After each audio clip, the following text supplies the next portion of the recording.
नमस्कार दोस्तों, मैं आदित्य कुमार आप सभी का स्वागत करता हूँ अपने यूट्यूब चैनल आदि डूहक पे। हमारा जो बिहार एक्सप्लोरर का सीरीज चल रहा है उसके अंतर्गत आज हम लोग बिहार की बहुउद्देशीय परियोजनाओं को कवर करने वाले हैं। आज का हमारा टॉपिक है बिहार के बहुउद्देशीय परियोजनाएं। हमने पिछले वीडियो में नदी के बारे में पढ़ा था। बिहार में कौन कौन सी नदी, वो बिहार उत्तर भारत की नदियाँ और दक्षिण बिहार की नदियाँ कहाँ से निकलती है और कहाँ जाकर के गंगा में मिलती है। इस सब पे हमने पूरे डिटेल से वीडियो बना रखा है। अगर आप नहीं देखा है तो देख लीजिएगा पिछले वीडियो में। इसका लिंक भी आई बटन पे आ जाएगा, आप लोग भी वहाँ से भी देख सकते हैं, या हमारे प्लेलिस्ट में जाकर के बिहार स्पेशल सीरीज करके एक प्लेलिस्ट बना हुआ है, वहाँ वहाँ जाकर भी सारे वीडियो को आप देख सकते हैं। चलिए स्टार्ट करते हैं आज की क्लास को। हमारा क्या है, बिहार की बहुउद्देशीय परियोजनाएं। तो जानते हैं इसके बारे में बात करें तो इसमें बिहार में 3 बहुउद्देशीय परियोजनाओं का निर्माण किया गया। कितना? बिहार में 3 बहुउद्देशीय परियोजनाओं का निर्माण किया गया है, जिसका उद्देश्य यानी कि बहुउद्देशीय परियोजना बनाने का उद्देश्य क्या है। तो इसका उद्देश्य बाढ़ को नियंत्रण करना है। बिहार में अत्यधिक बाढ़ आता है, हम जानते भी हैं, पिछले वीडियो में पढ़े भी है। बिहार में हिमालय से चलने वाली जितनी भी नदियाँ हैं, हिमालयन नदियाँ, उस सबसे क्या अत्यधिक जल के कारण यहाँ पे बाढ़ आता है उत्तरी बिहार में, कुछ दक्षिणी बिहार के कुछ इलाकों में जो नदी से सटे हुए हैं। उसके बाद बात करें तो सिंचाई का प्रबंधन करना, यानी कि बांध नदी बहुउद्देशीय परियोजना के निर्माण। जब हम बांध बनाते हैं तो बांध बना करके जल का संग्रहण करना, जल का जलाशय बनाते हैं, जो जल का संग्रहण करते हैं और उसे हम लोग सिंचाई का प्रबंधन करते हैं। आगे बात करें तो जल संरक्षण करना यानी कि दक्षिण बिहार हमारे सूखा से प्रभावित है, तो उसके लिए क्या जल संरक्षण करना और पानी समय समय पर पहुँचाते रहना। वहीं बात करें तो ऊर्जा का उत्पादन यानी कि जल विद्युत केंद्र लगाते हैं। जहाँ पे हम बहुउद्देशीय परियोजना बनाते हैं वहाँ पे बांध बनाते हैं, और बांध बनाने के क्रम में वहाँ पे जल विद्युत केंद्र बनाते हैं, जहाँ ताकि वहाँ से हम लोग विद्युत का यानी कि बिजली का उत्पादन कर सकें। आगे हम बात करें तो बिहार में सोन नदी, गंडक नदी और कोसी नदी पर, सोन नदी, गंडक नदी और कोसी नदी 3 नदी है जिसपे परियोजना का निर्माण किया गया है, जिसमें बहुउद्देशीय परियोजना का निर्माण किया गया है। कौन कौन सा? सोन नदी पर किया गया है, गंडक नदी पर किया गया है और कोसी नदी पर किया गया है। आगे हम बात करें तो हमारा पहला नदी हो जाएगा कोसी बहुउद्देशीय परियोजना के बारे में पढ़ने वाले हैं। तो बात करते हैं तो सोन नदी बहुउद्देशीय परियोजना के बारे में बात करें तो सोन नदी बहुउद्देशीय परियोजना के निर्माण, इसका निर्माण की बात करें तो कब 1874 में होता है। 1874 में डेहरी रोहतास में, यानी कि बिहार के रोहतास जिला के डेहरी नामक स्थान पे सोन नदी बहुउद्देशीय परियोजना का निर्माण किया गया है, ध्यान रखिएगा। आगे बात करते हैं बिहार की। सोन नदी बहुउद्देशीय परियोजना बिहार की सबसे प्रथम यानी कि बिहार की सबसे पहली और सबसे पुरानी परियोजना में से एक है। बात करें आगे तो इस परियोजना में 2 नहर बनाए गए। हैं, जिसमें एक पूर्वी नहर और एक पश्चिमी नहर। तो हम जानते हैं कि यहाँ से हमारी सोन नदी प्रवेश करती है बिहार के रोहतास जिला में। ऐसे प्रवेश करने के क्रम में बिहार के रोहतास में एक बांध बनाया गया। बांध बना करके यहाँ पे जलाशय का निर्माण किया गया, और यहीं से 2 नहर निकाले गए, पूर्वी नहर और एक पश्चिमी नहर। इधर पूर्वी नहर और इधर पश्चिमी नहर निकाला गया है, और ये सीधा चलाता है जो पटना में जाकर के मिल जाते हैं सोन नदी। दोस्तों इसके बारे में बात करें तो पूर्वी नहर से औरंगाबाद, गया, जहानाबाद, अरवल जिला को सिंचाई करती है। तो जितने भी जिला है, ये सब जिला यानी कि जैसे में जहानाबाद, अरवल, गया, नवादा, ये सब जिला को पूर्वी सोन नहर से सिंचाई की जाती है।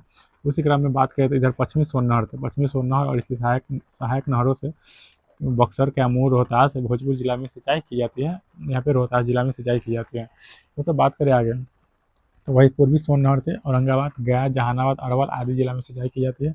वहीं बात करें तो पश्चिमी सोन नहर से रोहतास जिला में, यानी कि रोहतास में तो बांध बनाया ही गया है, वहाँ पे रोहतास जिला में, कैमूर में, उसके बाद बक्सर, उसके बाद भोजपुर इत्यादि जिला, यानी कि इधर वाले जितना भी जिला है उन सब में सिंचाई की जाती है। कौन? पश्चिमी सोन नहर से, ध्यान रखिएगा। आगे बात करें तो इस परियोजना पर 2 जल विद्युत केंद्र बनाए गए, यानी कि इस बांध पर 2 जल विद्युत केंद्र बनाए गए हैं। पहला है डेहरी जल विद्युत केंद्र से 6.6 मेगावाट बिजली का उत्पादन किया जाता है। ध्यान रखिएगा कितना। तो पहला परियोजना है डेहरी जल विद्युत केंद्र, उसे 6.6 मेगावाट बिजली का उत्पादन किया जाता है। वहीं बात करेंगे तो बारून जल विद्युत केंद्र से 3.3 मेगावाट बिजली का उत्पादन किया जाता है। तो ये 2 जल विद्युत केंद्र बनाए गए हैं सोन नदी परियोजना पे। दोस्तों ये सोन नदी परियोजना से इतना ही प्रश्न आज, इससे बाहर प्रश्न बने नहीं है और इससे ज़्यादा बनते भी नहीं है। ये हमारा टॉपिक है सोन नदी के बारे में। आगे हम पढ़ते हैं गंडक नदी के बारे में। गंडक नदी परियोजना के बारे में पढ़ेंगे, उसके बाद फिर कोसी के पढ़ेंगे, उसके बाद हमारा टॉपिक एंड हो जाएगा। तो इसी क्रम में हम लोग आगे बढ़ते हैं। आगे हम लोग बात करेंगे गंडक नदी बहुउद्देशीय परियोजना के बारे में। हमने सोन नदी के बारे में पढ़ा, सोन नदी बहुउद्देशीय परियोजना के बारे में हम लोग पढ़ लिया अभी। अब हमारा दूसरा टॉपिक होगा गंडक नदी बहुउद्देशीय परियोजना है। दोस्तों गंडक नदी हमारे यहाँ से निकलती है नेपाल यानी कि हिमालय से निकलती है और पश्चिमी चंपारण जिला में प्रवेश करती है। बिहार के पश्चिमी चंपारण जिला में प्रवेश करने के क्रम में और वैशाली यानी कि हाजीपुर में जाकर के गंगा नदी में मिल जाती है। तो यहाँ पर एक बांध बनाया गया है, तो उसके बारे में हम लोग पढ़ते हैं गंडक नदी के बारे में। बात करेंगे तो यह भारत और नेपाल की संयुक्त परियोजना, भारत और नेपाल की संयुक्त यानी कि भारत सरकार और नेपाल सरकार दोनों मिलकर के यह परियोजना का निर्माण किया गया है। इससे लाभ, इस परियोजना से लाभ यानी कि इस बांध बनाने से किसी को लाभ मिलता है तो बिहार को तो मिलता ही है, यानी कि बिहार में बना हुआ है तो बिहार को लाभ मिलेगा, साथ ही उत्तर प्रदेश और नेपाल सरकार को भी लाभ मिलता है। आगे हम लोग बात करें तो 1959 में यानी कि 1959 में नेपाल के साथ समझौता हुआ था।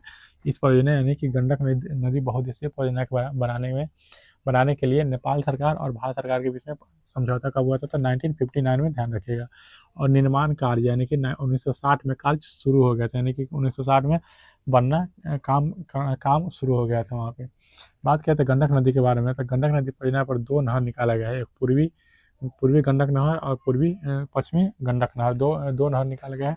एक पूर्वी गंडक नहर, दूसरा हो जाएगा पश्चिमी गंडक नहर।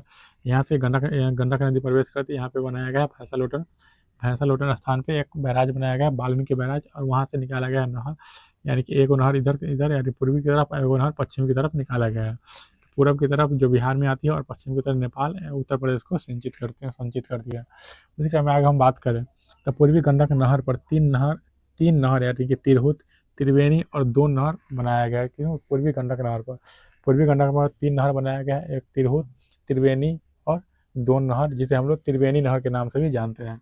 आगे हम बात करें तो पूर्वी गंडक नहर से, यानी कि पूर्वी गंडक नहर से कौन कौन से जिला सिंचित होते हैं, तो उसके बाद बात करें तो चंपारण यानी कि पश्चिमी चंपारण, मुजफ्फरपुर होता ही है, साथ में यहाँ पे हो जाएगा पश्चिमी चंपारण, पूर्वी चंपारण, मुजफ्फरपुर, समस्तीपुर और वैशाली, ये सभी जिला सिंचित होते हैं कौन? पूर्वी गंडक नहर से। वही बात करते हैं पश्चिमी चंपारण, पूर्वी चंपारण, साथ ही मुजफ्फरपुर, वैशाली, समस्तीपुर आदि जिला इनसे सिंचित होती है, यानी कि इसमें सिंचाई की जाती है पूर्वी गंडक नहर से। आगे हम लोग बात करते हैं पश्चिमी गंडक नहर के बारे में। पश्चिमी गंडक नहर के बारे में बात करें तो नेपाल को यह पश्चिमी गंडक नहर से नेपाल को सहायता मिलता है। साथ ही इसकी जो सहायक नहर है, पश्चिमी गंडक नहर की जो सहायक नहर इधर से निकलती है, सहायक नहर से यूपी के गोरखपुर जिला, साथ ही देवरिया जिला। वहीं बात करें तो बिहार के सारण, सिवान और गोपालगंज जिला को सींचा जाता है, यानी कि सिंचाई की जाती है। यहाँ से पश्चिमी गंडक नहर ऊपर की ओर निकलती है और यहाँ से सहायक नहर निकला हुआ है, जिससे सहायक नहर से बिहार के सारण, सिवान, गोपालगंज जिला में सिंचाई की जाती है और यूपी के गोरखपुर और देवरिया जिला में सिंचाई की जाती है। साथ ही बात करें तो पूर्वी गंडक नहर पर 15 मेगावाट की बिजली उत्पादन संयंत्र लगाया गया। बिजली उत्पादन संयंत्र कितना? तो 15 मेगावाट की बिजली उत्पादन कहाँ किया जाता है? पूर्वी गंडक नहर से। पूर्वी गंडक नहर पर क्या जल विद्युत केंद्र लगाया गया, जल विद्युत केंद्र, वहाँ से 15 मेगावाट बिजली उत्पादन किया जाता है। तो इस तरह हमने गंडक नदी के बारे में पढ़ा। और एक हमारा बच गया कोसी परियोजना को हम लोग देखते हैं। बिहार में कोसी परियोजना यानी कि कोसी बहुउद्देशीय परियोजना के बारे में, इसको एक बार फिर से रिसेट करते हैं, फिर बात करते हैं।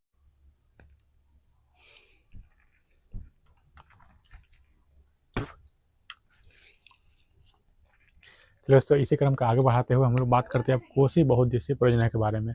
हमने अभी सोन के बारे में पढ़ लिया और गंडक के बारे में पढ़ लिया। अब हम लोग पढ़ेंगे कोसी बहुउद्देशीय परियोजना के बारे में बात करते हैं। तो नंबर 3 हो जाए कोसी बहुउद्देशीय परियोजना। बात करते थे यह भारत और नेपाल सरकार की संयुक्त परियोजना है। भारत सरकार और नेपाल सरकार की संयुक्त परियोजना है। भारत के बिहार और नेपाल सरकार की संयुक्त परियोजना है। बात कहते हैं 1965 में पूर्ण रूप से बनकर तैयार हो गया था। कहाँ? 1965 में पूर्ण रूप से बनकर तैयार हो गया था क्या? तो कोसी बहुउद्देशीय परियोजना। बात कहते हैं इस परियोजना पर हनुमान नगर बांध बनाया गया। हनुमान नगर बांध कहाँ? तो नेपाल में ही बनाया गया है। हनुमान नगर बांध कहाँ? नेपाल में बनाया गया है। बात करते हैं नेपाल में जलाशय का निर्माण किया गया। हनुमान नगर बांध बना करके जलाशय का निर्माण कहाँ था? नेपाल में किया गया। जलाशय यानी कि जहाँ जल का जमाव रहता है। अगर हम बात करें तो कोसी नदी या कोसी बहुउद्देशीय परियोजना पर स्थित जलाशय से 2 नहर बनाए गए हैं। कितना? 2 नहर निकाले गए हैं। बात करेंगे तो पूर्वी कोसी और एक पश्चिमी कोसी यहाँ से निकाला गया है। जहाँ पर जलाशय बनाया गया, जलाशय से 2 नहर निकाला गया, पूर्वी कोसी और एक पश्चिमी कोसी निकाला गया है। इस क्रम में बात करें तो पूर्वी कोसी के बारे में बात करते हैं। अररिया, सुपौल, पूर्णिया आदि जिला में सिंचाई करते हैं। इधर अररिया, सुपौल, पूर्णिया आदि जिला में सिंचाई करते हैं। उसी क्रम में बात करें तो पश्चिमी कोसी नहर के बारे में बात करें तो पश्चिमी कोसी नहर दरभंगा जिला, बिहार के दरभंगा जिला, मधुबनी, सुपौल, बेगूसराय इत्यादि जिलों में सिंचाई की जाती है। किसे? तो पश्चिमी कोसी नहर। तो पश्चिमी कोसी नहर से कहाँ था? सुपौल, मधुबनी, बेगूसराय, दरभंगा, ये सभी इधर के जिले में सिंचाई की जाती है दोस्तों। तो इस तरह हमने कोसी नदी के बारे में पढ़ा। अब हम लोग बात करते हैं हम नहर, कौन से परियोजना से कौन से नहर निकाले गए उसको एक बार एक चार्ट के माध्यम से, तो उस चार्ट में देखते हैं और बात करते हैं दोस्तों। आगे हम देखते हैं बिहार की प्रमुख नहरें। अभी हमने परियोजना के बारे में पढ़ा, सोन नदी परियोजना, गंडक नदी परियोजना और कोसी नदी परियोजना पढ़ा।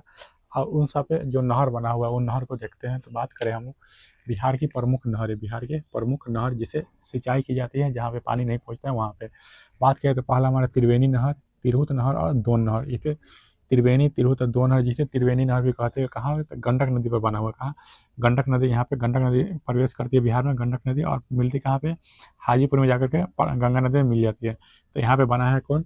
तो त्रिवेणी नहर, तिरहुत नहर और दोन नहर कहाँ? गंडक नदी पर बना हुआ है, ध्यान रखिएगा। उसी क्रम में बात करें तो सिंचाई, तो चंपारण जिला यानी कि पश्चिमी चंपारण और पूर्वी चंपारण दोनों जिला, मुजफ्फरपुर, वैशाली आदि सभी जिला में सिंचाई करते कौन? तो त्रिवेणी नहर, तिरहुत नहर और दोन नहर से, यानी कि गंडक नदी पर जो परियोजना बना हुआ है उससे सिंचाई होता है।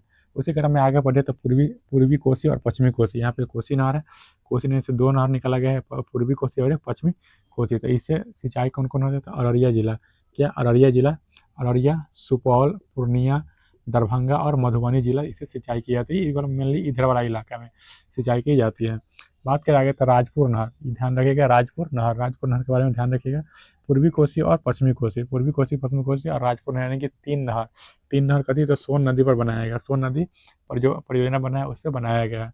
बात करते हैं यहाँ से सोन नदी प्रवेश करती है बिहार के रोहतास में, और यहाँ पे बनाया गया है रोहतास में बांध, और यहीं से निकाला गया है इधर पूर्वी कोसी, इधर पश्चिमी कोसी, और यहीं पे निकाला गया है राजपुर नहर। तो इस तरह से मेनली ये वाला इलाका में सिंचाई की जाती है। किससे? तक कोसी नदी पर जो परियोजना बना है उससे सिंचाई की जाती है। इधर वाला में कैमूर, बक्सर, रोहतास, औरंगाबाद, गया, नवादा, इस जिले में सिंचाई की जाती है दोस्तों। इस तरह हमने आज बिहार की बहुउद्देशीय परियोजनाओं के बारे में पढ़ा और बिहार के प्रमुख नहरों के बारे में देखा। दोस्तों कैसी लगी आज की वीडियो जरूर बताइए कमेंट बॉक्स में। वीडियो अच्छी लगे तो लाइक कीजिएगा, दोस्तों का शेयर कीजिएगा और हमारे चैनल को सब्सक्राइब जरूर कीजिएगा। मिलते हैं अगले वीडियो में, तब तक के लिए जय हिंद।